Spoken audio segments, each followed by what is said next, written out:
20 तारीख को दिल्ली के जंतर मंतर पर पुलिस ने जो लाठियां भाजी, वो तस्वीरें पूरी देश ने और दुनिया ने देखी कि कहीं पहली बार प्रदर्शन कर रहे छात्रों पर इस तरीके की बर्बरता की गई। बर्बरता का एक नज़रिया ये भी है, एक नज़ारा ये भी है।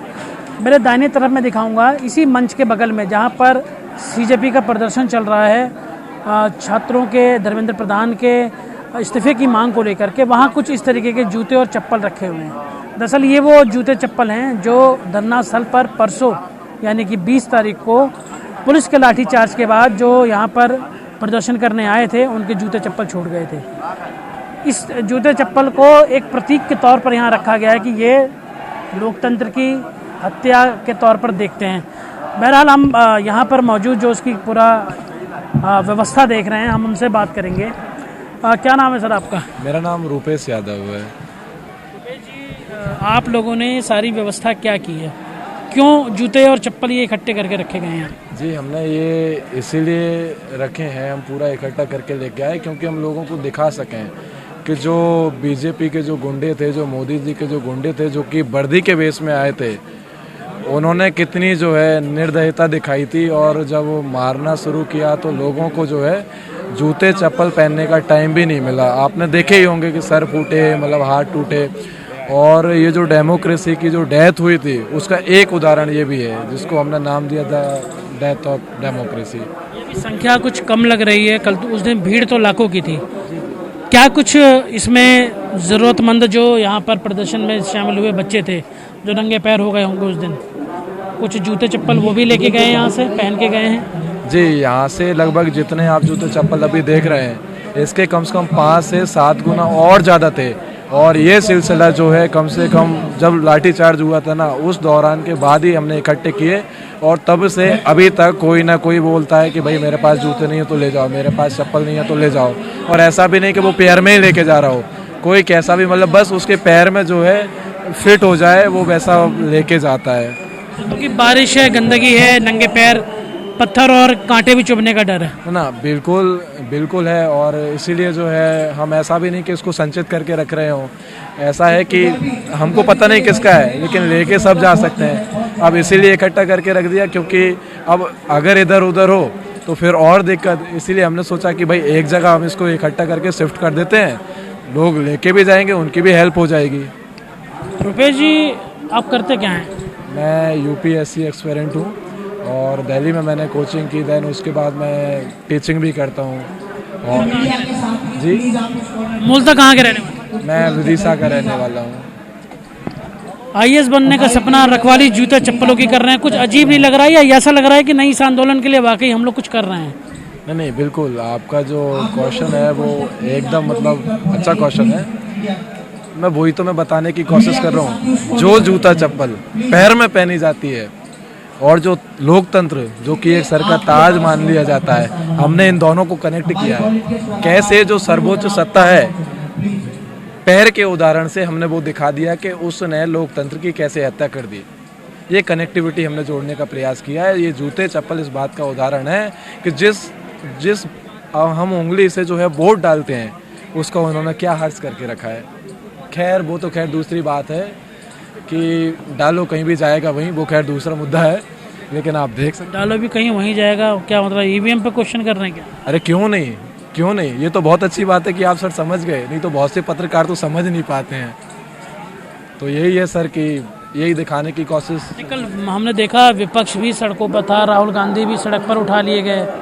परसों और कल वाली तस्वीर में कोई ज़्यादा अंतर नहीं था, बस ये था कि लाठियाँ नहीं चली कल।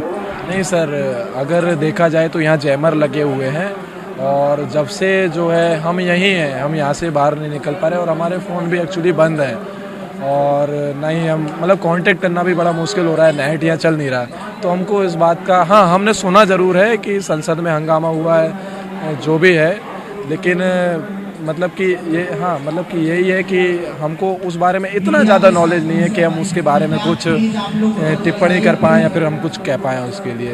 बहरहाल आपके साथ एक और वॉलंटियर, क्या नाम है आपका मैडम? श्रेया शुक्ला।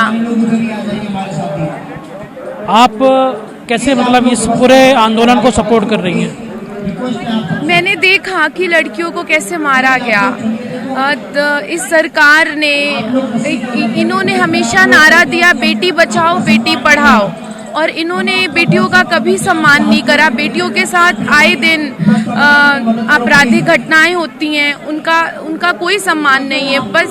और अभी जो ये हम जंतर मंतर पे नीट के एग्ज़ाम का जो लीक हुआ, उसके रिफॉर्म्स के लिए जो हमारी बेसिक सी मांगे हैं, उसके लिए इतने सारे बच्चे यहाँ पे बैठे हैं, प्रोटेस्ट कर रहे हैं, उसके परिणाम में हमें ये मिला कि हमारी लड़कियों को और लड़कों को भी घसीट के पुलिस ने मारा, उनके सर फोड़े।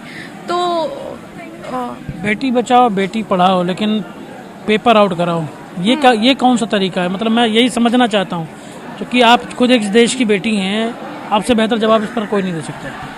तो यही बात है कि सिर्फ नारों से अब देश नहीं चलेगा। जनता को आपने बहुत मूर्ख बना लिया।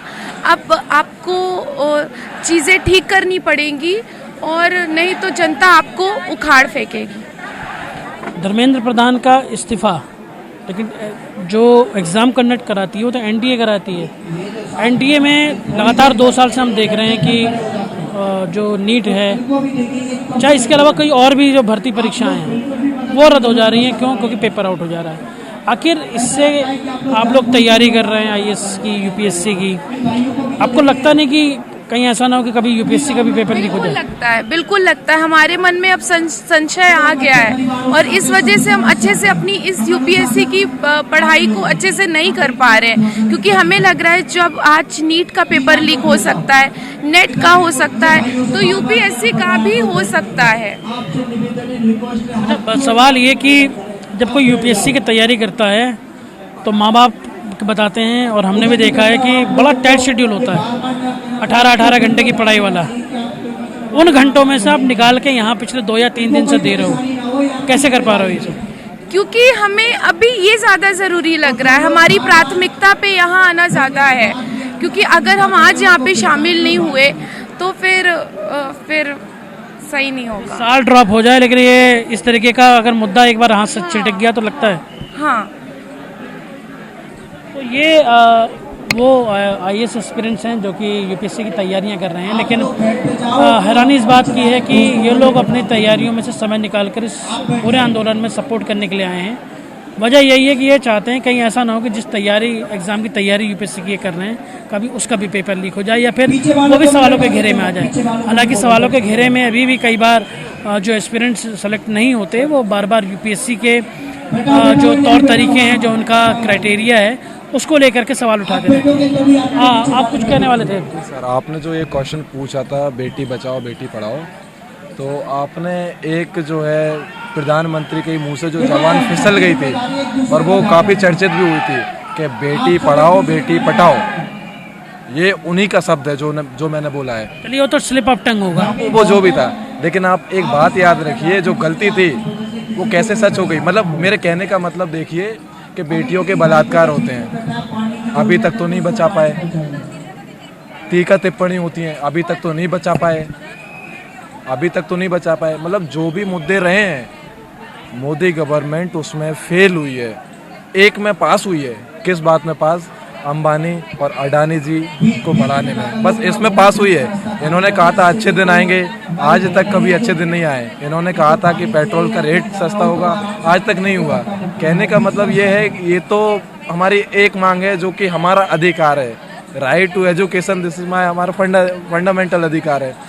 पर ये कैसा वायलेशन हो रहा है ये आप लोग देख ही पा रहे होंगे। मैं ना स्टूडेंट्स को मैं पढ़ाता हूँ कि हमारा जो शिक्षा का अधिकार है वो मतलब है। आप, मेरा एक क्वेश्चन है कि जो मुख्यमंत्री होते हैं, जो पीएम होते, मतलब जो भी मंत्री होते हैं या फिर कलेक्टर, एसपी, जो भी है, सरकार की इकाइयों को संभालते हैं। यानी कि कोई अगर कलेक्टर है तो वो अपना जो क्षेत्र है ना, उसका मतलब कि प्रमुख होता है, जो कि हमें बनना है, वो संभालेंगे, ये अपने बच्चों को पढ़ाएंगे नहीं उस व्यवस्था में। हाँ, मेरा कहने का मतलब यही है, वो सरकारी स्कूल में अपने बच्चों को नहीं डालते, उनका बच्चा वहाँ के टॉप स्कूल में पढ़ेगा। और दूसरी बात, वो टॉप स्कूल हमेशा, आप पूरे इंडिया में जो है घूम लीजिए, वो टॉप स्कूल जो है प्राइवेट स्कूल ही मिलेगा। किस पार्टी के नेताओं का, ये मुझे बताने की जरूरत है? कैसा सर, मैं समझ नहीं पाया। वो तो सर दुनिया जानती है। और दूसरी बात, आप अभी इस बेटी वाले कुछ मुद्दे पर बोलने वाली थी। हाँ, ये लोग नारा देते हैं बेटी बचाओ बेटी पढ़ाओ, लेकिन ये लोग बेटियों के साथ जो अन्याय करते हैं, अपने इनकी पार्टी के मंत्री, एमपीज, एमएलए, ये जो उनके साथ बलात्कार करते हैं, उनके साथ गलत चीजें करते हैं, ये उनको बचाते हैं, लेकिन नारे ये देते हैं बेटी बचाओ बेटी पढ़ाओ। अभी जो थोड़े समय पहले हमारे देश में रेसलर्स प्रोटेस्ट हुआ था, जिसमें इस देश की बेटियां जो इस देश के लिए इतनी मेहनत करके मेडल लाई थी, उनके साथ इसी जंतर मंतर पे इन्होंने क्या करा था, सिर्फ अपने मंत्री को बचाने के लिए। मंत्री जी का आवाज 5 आवाज दूरी है, लेकिन बाद में आपको बता दूं वो बरी भी हो गए थे। हाँ, इन आरोपों से बरी हो गए थे, पुष्टि नहीं हुई थी इन आरोपों। बट पुष्टि नहीं हुई थी, लेकिन ये तो सबको पता है कि वो उन्होंने, लगता नहीं कि एक ट्रेंड है इस देश में कि जो भी आंदोलन करता है वो अचानक से राष्ट्र और सरकार विरोधी हो जाता है। हाँ, क्योंकि जो सच, इस सरकार की ये नीति है, जो सच के लिए आवाज उठाएगा, जो गलत को गलत बोलेगा उसको आतंकवादी बोल दिया जाएगा, राष्ट्र विरोधी बोल दिया जाएगा, और इस तरीके से उसकी आवाज को दबाने की कोशिश करते हैं ये लोग। ये बात कंसर्न सही में है कि अगर कोई आंदोलन चल रहा है, हमने देखे किसान आंदोलन देखा, रेसलर्स का आंदोलन देखा, सबको ही कभी खालिस्तानी मूवमेंट किया, किसी को कहा गया कि ये भी फंडेड है, बाहर से फंड आ रहे हैं। इस आंदोलन में भी कुछ ऐसा ही कहा जा रहा है कि जो लोग खाना भेज रहे हैं वो बाहर से फंडिंग आ रही है। लेकिन कुल मिला के कहा जाए कि जो मुद्दे हैं उन मुद्दों पर सरकार को चुप दिखाने के लिए, यही सवाल है भी युवाओं का भी। कैमरा पर्सन सनी के साथ में मुकेश राय, भारत समाचार, दिल्ली। 25 दिन हो चुके हैं आज सोनम सरजी अनशन को। 25 दिन से वो निर्देशों का पालन करें, भूख हड़ताल पर है, उनकी तबीयत काफी ज्यादा खराब हो रही है। उसके बाद भी इस देश के प्रधानमंत्री ने एक ट्वीट तक नहीं किया या पूछा था कि सोनम सर का हाल कैसा है। ये बहुत ही इनह्यूमन सरकार है, बहुत ही इनसेंसिटिव और क्रूएल सरकार है। पहले से हमें पता था, लेकिन इतनी ज्यादा इनह्यूमन और क्रूएल होगी ये नहीं लगा था कि कोई इंसान 25 दिन से भूखा फिर भी उससे मिलने को नहीं जाता, उससे पूछते भी नहीं कि उनकी हेल्थ कैसी है। तो हमें अपना प्रोटेस्ट जारी रखना है, हम पीछे नहीं हटेंगे, और अगर सरकार हमारी बात नहीं मानती है तो हम बहुत जल्द एक बहुत बड़ा कॉल देंगे।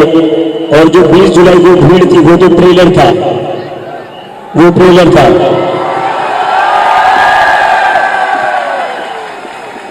20 जुलाई को जो भीड़ आई थी वो ट्रेलर था।